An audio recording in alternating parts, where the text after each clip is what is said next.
All right, hi everybody. In the interest of helping you to complete the phylogenetic tree or cladogram activity, I'm going to show you how I would actually grade it.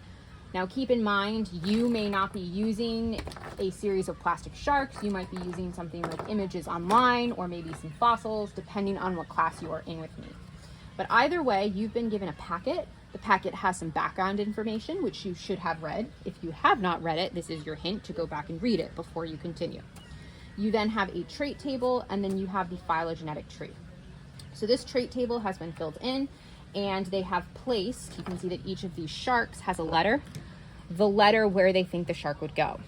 So remember, when you fill in this trait table, it should be reminiscent of a dichotomous key, so an either or situation.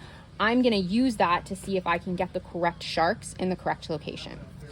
So when I start, they actually have the ancestral trait wrong. You can't say shark, you have to tell me something that you can see.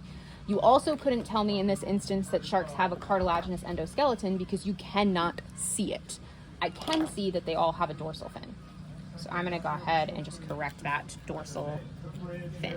You might have picked something else, like maybe they all have pectoral fins.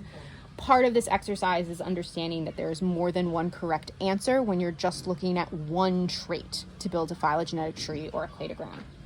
So they said they have a shark with eyes on top of its head. So I'm gonna look, this one. This one has eyes on top of its head, and it should go with trait 1. So trait 1 comes up here. I'm assuming that's what they think goes with trait 1. So eyes on top of head. Everybody else should have eyes on the side of their head, which seems to be the case. Next, the rostrum, for those of you not in shark biology, that's the snout of the shark, is hammer-like. Okay, I'm going to assume it's this one. So that's going to go with trait 3, rostrum, hammer-like. So I'll follow trait 3 up, and we're going to assume that guy's there. Now, just to review, note that trait 1 and trait 2 are what's dichotomous. The eye is on top of the head, or the eye is on the side of the head. Then trait 3 and 4 to go together. The rostrum is hammer-like, the rostrum is rounded.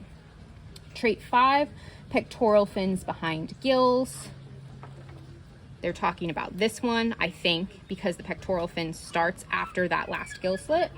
So I'd find trait 5. I'm just gonna kind of keep them in order here, and then I'll check them at the end.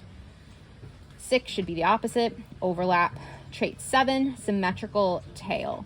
So I'm looking for one that has a tail. Probably this one. That's pretty symmetrical. Uneven, perfect, still dichotomous.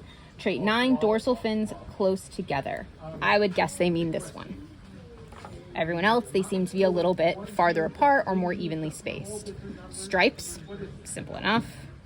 And then they're thinking these two go with trait 13 and 14. They're the most closely related. The way they're separating them is the long versus the short upper tail.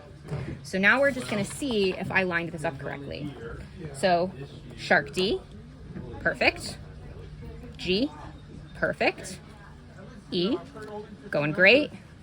F, H, C. Ooh, these don't actually matter because remember, we can rotate about the node. So it didn't actually matter which way I put these two in as long as they were the last two. So they did a great job with this. Keep in mind that there is more than one answer, especially when I'm asking you to look at only one trait.